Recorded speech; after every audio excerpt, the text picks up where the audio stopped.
अम, अभी हाल ही में मैं गृह मंत्री जी का एक बयान सुन रहा था। एक चैनल में उन्होंने कुछ ऐसी बातें कही जिससे मुझे बहुत ताज्जुब हुआ, क्योंकि जो कॉन्स्टिट्यूशन अमेंडमेंट बिल 111 और 113 अभी हाल ही में पार्लियामेंट में पेश हुआ, उसके बारे में उन्होंने कुछ कहा और उन्होंने कहा कि हम तो नैतिकता के आधार पे इसको लाए हैं और हम चाहते हैं कि जो ऐसे क्रिमिनल लोग हैं, आरोपी लोग हैं जिनके खिलाफ एफआईआर दर्ज होती है और ऐसे अपराध के लिए दर्ज होती है जहां सजा 5 साल से ज्यादा हो, तो निश्चित रूप से उनको अगर 30 दिन में हिरासत में रखेंगे तो 31 दिन में उनको इस्तीफा देना पड़ेगा और नैतिकता के आधार पे हम ये कानून लाए हैं, ये उन्होंने कहा। मुझे बड़ा ताज्जुब हुआ, क्योंकि नैतिकता के आधार पे तो उन्होंने कई सरकारें गिलाई हैं। नैतिकता के आधार पे कई मंत्री जो पहले जिनके खिलाफ ये आरोप लगाते थे कि करोड़ों रुपए का उन्होंने धांधलीबाजी की है, वो अब तो मंत्री हैं। नैतिकता के आधार पे जो कांग्रेस में थे जिनके ऊपर आरोप थे, वो आज यहाँ बैठे हुए हैं। एनसीपी के लोगों के जिनके आरोप थे वो यहाँ बैठे हुए हैं। तो मुझे तो बड़ा आश्चर्य होता है जब गृह मंत्री जी नैतिकता की बात करते हैं। चलिए जी, छोड़िए, तो अलग बात है। उन्होंने एक और बात कही कि अगर आपके खिलाफ कोई एविडेंस नहीं है तो निश्चित रूप से आपको तुरंत, जब आप जाओगे कोर्ट में, तो तुरंत 30 दिन के अंदर वो आपको रिहा कर देगी, बेल दे देगी। तो उसमें दिक्कत क्या है? अब मैंने पिछले कई मंत्रियों के जिनको हिरासत में लिया गया, अरेस्ट किया गया, मैं आपको कुछ आंकड़े देना चाहता हूँ। मैं 2014 के बाद की बात कर रहा हूँ। ये अमित शाह जी को मालूम होगा जरूर, क्योंकि उनको सब जानकारी रहती है, कौन कहाँ जाने वाला है, कौन कहाँ जा रहा है, कौन जहाँ जाने वाला होगा, ये सब उनको जानकारी रहती है। तो आप देखिए, ये देखिए आप, जितेंद्र तोमर, ये एक जेल रहे 1 साल 5 महीना 2015 में। हाँ, 2015 में, और आज हो गया 2025, 10 साल हो गए, अभी अंडर ट्रायल है। ये ट्रायल अभी खत्म नहीं हुआ, तो पता नहीं कितने और साल लगेंगे। फिर आइए मदन मित्रा टीएमसी, 1 साल 9 महीने 2014 में गिरफ्तार हुए थे, अरेस्ट हुए थे, और बेल इनको 2016 में मिली, और आप हो गए 11 साल बाद ट्रायल हो रहा है। फिर आइए आप नवाब मलिक, एनसीपी, 18 महीने, ये हुआ, इनका अरेस्ट हुआ 2000 फरवरी 2022 को, जुलाई 2023 में बेल मिली, अंडर ट्रायल है। फिर आइए आप सत्येंद्र जैन, ये रहे 18 महीने अंदर, अरेस्ट हुए 2022 में, बेल मिली 2024, और अभी क्लोजर रिपोर्ट फाइल हुआ है। सीबीआई ने क्लोजर रिपोर्ट फाइल किया है कि कोई केस नहीं है इनके खिलाफ। तो ये बेचारे 18 महीने जेल में रहे, कोई केस इनके खिलाफ नहीं है, और अंडर ट्रायल कहते हैं, पीएमएलए में अंडर ट्रायल रहे हैं। सत्येंद्र जैन, वो मैंने बात कर दी। अब पार्था चैटर्जी टीएमसी, 3 साल जेल में रहे, 2022 में अरेस्ट हुए, अगस्त 2025 में बेल मिली और अंडर ट्रायल। फिर आइए मनीष सिसोदिया साहब, डिप्टी चीफ मिनिस्टर, 17 महीने जेल में रहे पीएमएलए के अंदर, फरवरी 2023 में, अभी अंडर ट्रायल। फिर आइए आप सेंथिल बालाजी, 15 महीने वो भी जेल में रहे, जून 2023 में, 15 महीने के बाद बेल मिली, अंडर ट्रायल। देन ज्योति प्रिया मलिक 14 महीने, अक्टूबर 2023 में अरेस्ट हुए और बेल मिली 2025, ये भी अंडर ट्रायल। हेमंत सोरेन 5 महीने जेल में रहे, केजरीवाल 6 महीने जेल में रहे, अलमगिरी आलम कांग्रेस 15 महीने जेल में रहे, अनिल देशमुख 14 महीने जेल में रहे, फरहाद हकीम 11 दिन रहे। ये तो ताज्जुब की बात है। फिर बाकी लोग, मैं उनकी भी आपको उनका ब्यौरा देना चाहता हूं। ये चिदम्बरम साहब 106 दिन जेल में रहे, और ये बात है 2016 की। अब क्या हो गया, 9 साल हो गए, कुछ कार्रवाई हुई? कोई कार्रवाई नहीं हुई। फिर शिव कुमार, डीके शिव कुमार 50 दिन जेल में, पीएमएलए क्वॉश हो गया। संजय राउत 100 दिन जेल में। तो ये तो जानकारी गृह मंत्री जी को है, तो ऐसा लगता है कि वो भूल चुके हैं। जेल जाना उनको याद रहता है, जब बाहर आ जाते हैं तो भूल जाते हैं कि कितने दिन रहे थे। कहते हैं कि 30 दिन में बेल मिल जाएगी आपको। मैं कोई पर्सनल बात नहीं करना चाहता, उसको छोड़ दीजिए, वो जरूरी भी नहीं। लेकिन ये बड़ी ताज्जुब की बात है। उनको देखिए, उन्होंने एक नया कानून पास किया, बीएनएस, उसमें वो भी भूल गए लगता है, उसका प्रावधान भी भूल गए कि उसमें लिखा है, पहले क्या होता था कि 15 दिन पुलिस कस्टडी में कोई भी अगर इन्वेस्टिगेट कर रहा हो तो 15 दिन की पुलिस कस्टडी हो सकती है। आज भी 15 दिन है, लेकिन पहले कानून में, कोड ऑफ क्रिमिनल प्रोसीजर में, पहले 15 दिन के बाद पुलिस कस्टडी नहीं हो सकती थी।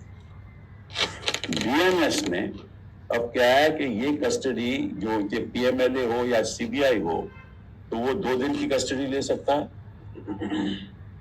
कोर्ट में जाके बोले मुझे 2 दिन की कस्टडी चाहिए, बाकी मैं इन्वेस्टिगेट कर रहा हूं। फिर 2 हफ्ते के बाद 3 दिन की कस्टडी और ले सकते हैं। ऐसे ऐसे 90 दिन तक, 60 दिन या 90 दिन तक कस्टडी ले सकते हैं। तो अगर प्रोसिक्यूटिंग एजेंसी कस्टडी 60 और 90 दिन लेगी तो 3 दिन में बेल कहां से होगा? ये इनका अपना पास किया हुआ कानून है।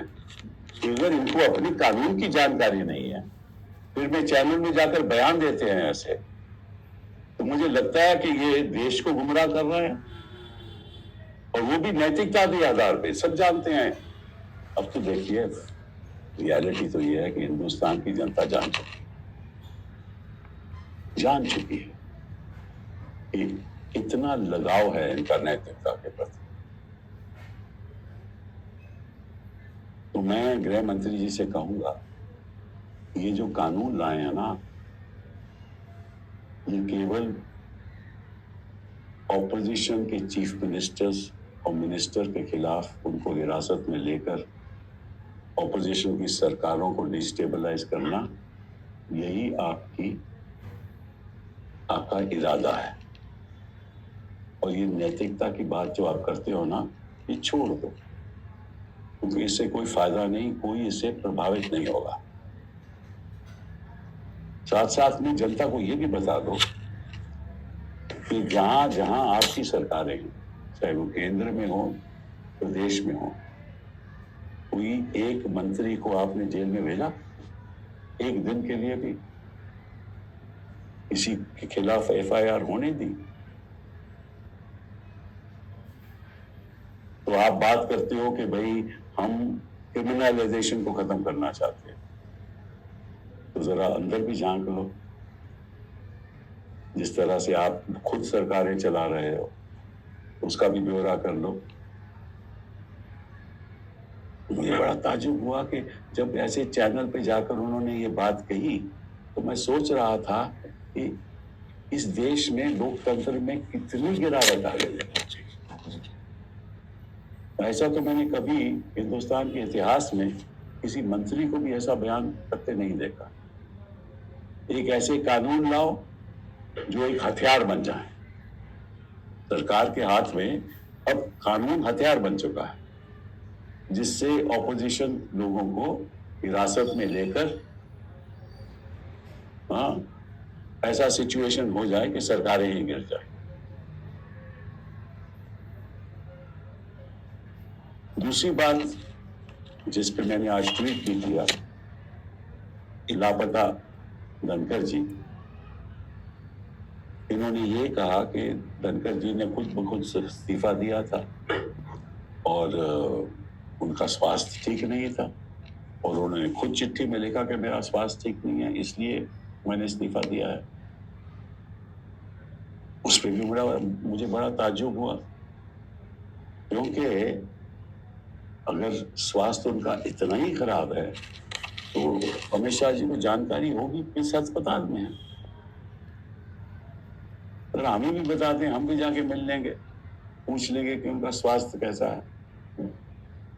एक इंडियन एक्स किसी पेपर में आज न्यूज आया है कि वो तो टेबल टेनिस खेल रहे हैं और अपना योगा करते हैं और कुछ इधर उधर के ट्रिप में गए हैं, राजस्थान में गए हैं जहाँ कुछ बिल्डिंग बन रही है, तो इनको तो जानकारी होगी अमित शाह जी को सब, तो बता दें। क्योंकि फिर वही बात कि आप जनता को कुछ कहना चाहते हैं, असलियत कुछ और है और जनता को आप बेवकूफ बना रहे हैं।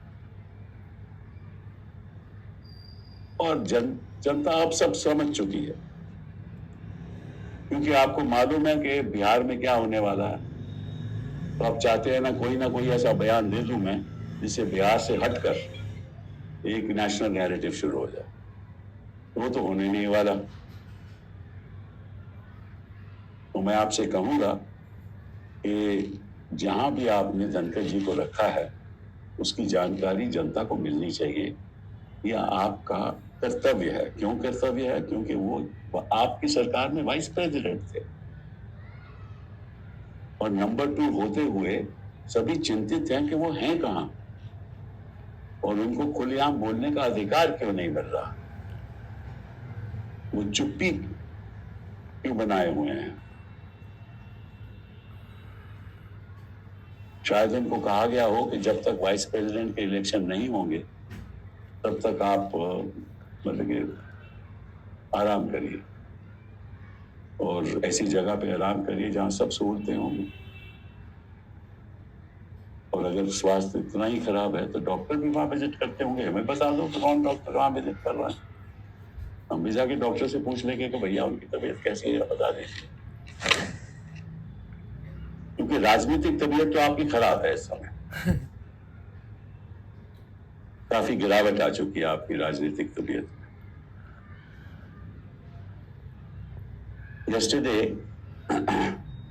when I was listening to an interview of Amit Shah to a media channel, I was truly surprised at what he said.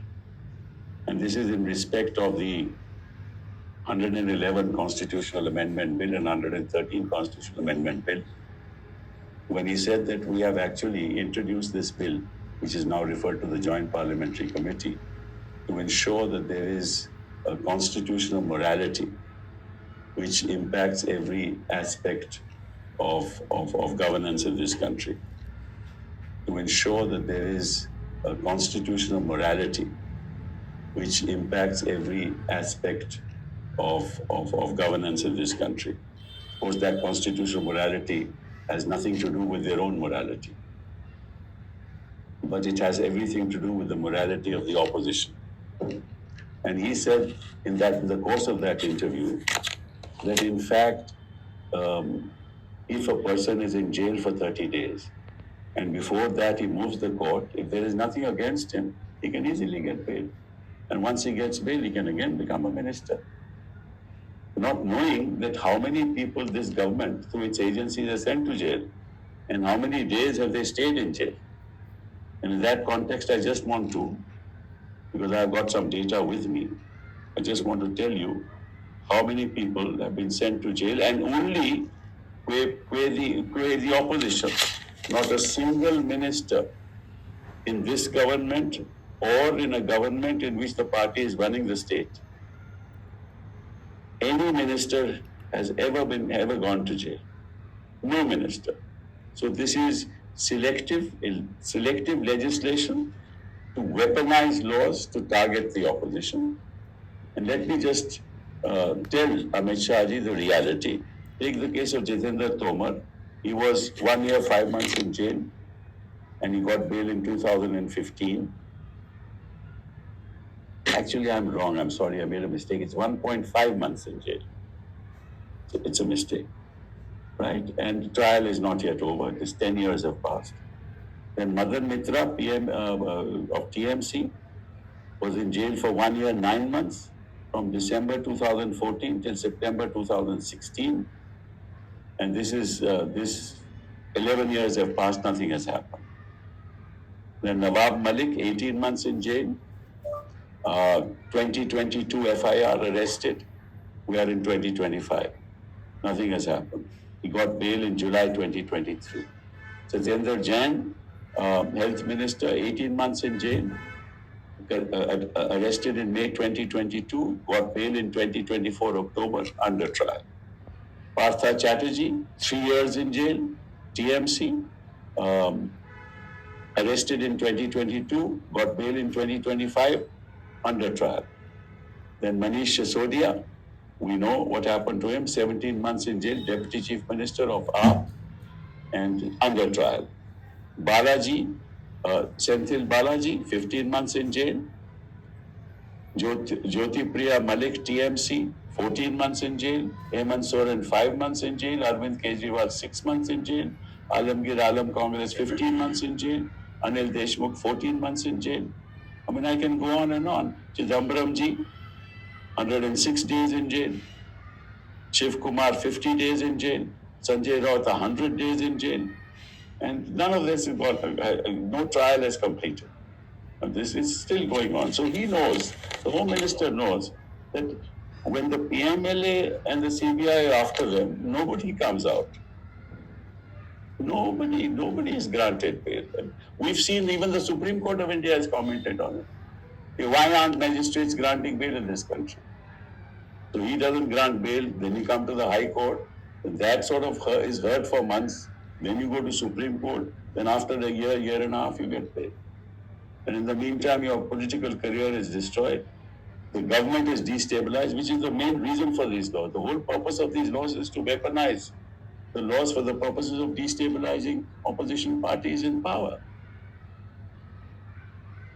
And even more surprising is for the Home Minister to say this in the context of the new law that has been introduced, that is the BNS, in terms of which the police custody, which under the CRPC could only be for the first 15 days after his arrest, now can continue to 60 or 90 days, depending on the nature of the offense. So the CBI or the ED can take custody for 2 days, for 1 week, 3 days for another 1 month, 4 days and another 2 months, and carry on for 60 days or 90 days. And he knows that. So he knows that under the new BNS, nobody will ever get bail in 30 days because the agency will say, we are investigating the offense. There was no question of granting bail. So he knows that. And yet, he's made a public statement that within 30 days you will get bail if you're innocent. In fact, I have seen in the past, people who are guilty are made innocent. And people who are innocent are convicted. It has happened in so many cases. We know that, you know that, even Amit Shah ji knows that. But the purpose is not the vindication of the law. The purpose is not upholding principles of constitutional morality. And who is this government to talk about constitutional morality? Can our Home Minister talk about constitutional morality? In which, in the context of the way Maharashtra government was thrown out, in the way Uttarakhand government, Congress government was thrown out, Madhya Pradesh it was thrown out, and the manipulations that took place, Karnataka it was thrown out. I can give any number of examples, Goa, any number of examples. So you use the law to throw on governments. You buy people, you offer them plum postings, you offer them ministerships, or become members of parliament in the Rajya Sabha. And then you talk about constitutional morality. I don't think in the history of India we've seen a government which is so constitutionally immoral as this government. So, the fact of the matter is, my dear Home Minister, everybody knows the reality by now. Everybody knows कि कितने पानी में हो आप, और सब जानते हैं. Or the fact of the matter is that you know very well that the tide is turning and has turned in Bihar, and you want to sort of divert the attention of the people of this country to other issues, like this one. But now the situation is different. I mean, you can fool people some of the time, and you can fool some of the people some of the time, but you can't fool all the people all the time. It seems you're trying to do that. That's not going to happen. Try and take care of the future of India instead of the future of the opposition parties in India. Thank you very much. Sir, amid this debate, now today also there are ED raids conducted at the residence of the former health minister Saurabh Bhardwaj regarding the hospital construction case. Now the Aam Aadmi Party is saying that when